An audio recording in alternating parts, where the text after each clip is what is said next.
अस्सलाम वालेकुम जी। Hope so कि आप सब खैरियत से हैं। अल्लाह पाक सबको अपने हिफ्ज़ अमान में रखे। आपको खुशामदीद कहते हैं। आज के सेशन में हम पढ़ रहे हैं जी सोलर सिस्टम, और हमने पहले इससे डिस्कस किया था सोलर सिस्टम में उसके प्लैनेट्स। आज हम देखते हैं कि सोलर सिस्टम का कॉन्सेप्ट कहाँ से आया और किस तरह, और इसमें जो हमारा मेन टॉपिक है वो आगे सन, जिसको हमने डिस्कस करना है। आप हमारे चैनल पे नए हैं तो उसको सब्सक्राइब कीजिए, बेल आइकन को प्रेस कीजिए, ताकि हर हमारी आने वाली नई वीडियो जो है वो आप तक पहुंच सके। चलिए जी देखते हैं solar system. Solar system concept is given by Copernicus. किसने ये कॉन्सेप्ट दिया था? कॉपरनिकस ने दिया था।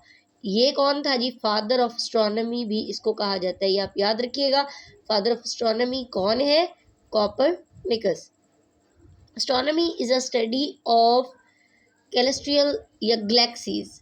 ठीक है, एस्ट्रोनॉमी जो है वो किस चीज़ की स्टडी है? Celestial galaxies. Astrology is study of stars and planets. Astronomy और एस्ट्रोलॉजी, इसमें डिफरेंस याद रखिएगा। एस्ट्रोलॉजी स्टार्स या प्लैनेट्स के बारे में है, और एस्ट्रोनॉमी जो है ये कैलेस्ट्रियल या गैलेक्सीज के बारे में है। और जो एस्ट्रोनॉमी का फादर है वो कॉपरनिकस है। अच्छा, इसके बाद एस्ट्रोनॉमी में हम बात करते हैं गलीलियो गलीली। ये बहुत मशहूर थे, फादर ऑफ मॉडर्न एस्ट्रोनॉमी इनको कहा जाता है। फादर ऑफ ऑब्जर्वेशनल एस्ट्रोनॉमी भी इनको कहा जाता है। Stars are centre of galaxies. Stars जो होते हैं वो गैलेक्सीज का सेंटर या मेन पार्ट होते हैं। सन इज अ स्टार। सूरज एक सितारा है। ठीक है, इनकी अपनी रोशनी होती है, ये हमने पहले भी पढ़ा था। इसके बाद सूरज के करीब तरीन जो सितारा है वो कौन सा है? प्रॉक्सिमा सेंचुरिया स्टार इसको कहा जाता है। ये सूरज के करीब तरीन सितारा है। सूरज के अलावा ये ज़मीन के करीब तरीन भी जो सितारा है वो यही है, जिसको क्या कहा जाता है? प्रॉक्सिमा सेंचुरिया स्टार इसको कहा जाता है।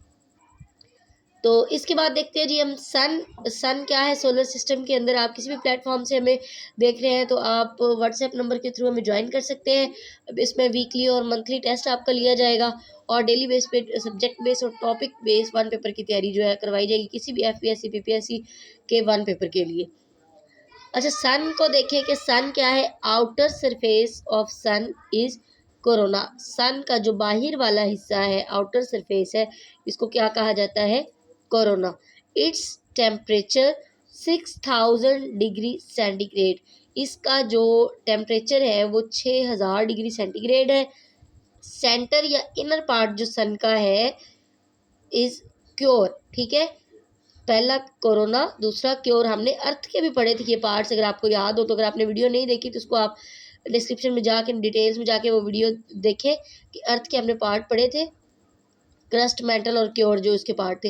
ये अब सन की बात करें तो उसका जो आउटर पार्ट है वो कोरोना और सेंटर पार्ट क्योर, और its temperature is 15K to 20K degree centigrade. ये इसका टेम्परेचर है।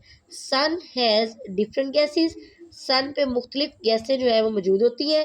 ये गैसें हमने ज़मीन पे भी पढ़ी थी, ज़मीन के एटमॉस्फेयर में भी पढ़ी थी, कितनी कितनी मिकदार में मौजूद होती हैं। आप हमारी वीडियो देख सकते हैं जाके, और इसमें डिफरेंस याद रखा करें ट्रिक्स के साथ।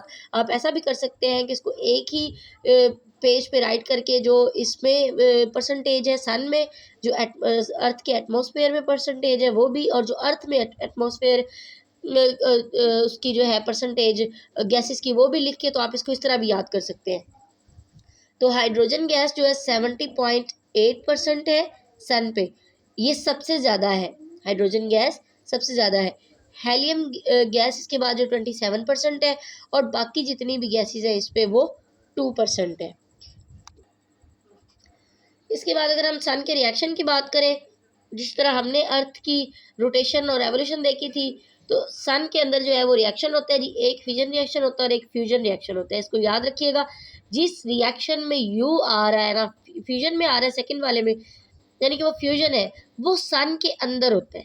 ठीक है, रिएक्शन दोनों ही होते हैं, एक सन के बाहर होता है और एक सन के अंदर होता है, यानी इनर उसकी स्पेस में। एक आउटर लेयर होती है और एक इनर लेयर होती है उसमें, जिसमें फ्यूजन जो रिएक्शन है ना वो सन के अंदर होता है। न्यूक्लियर फ्यूजन रिएक्शन क्या होता है जी?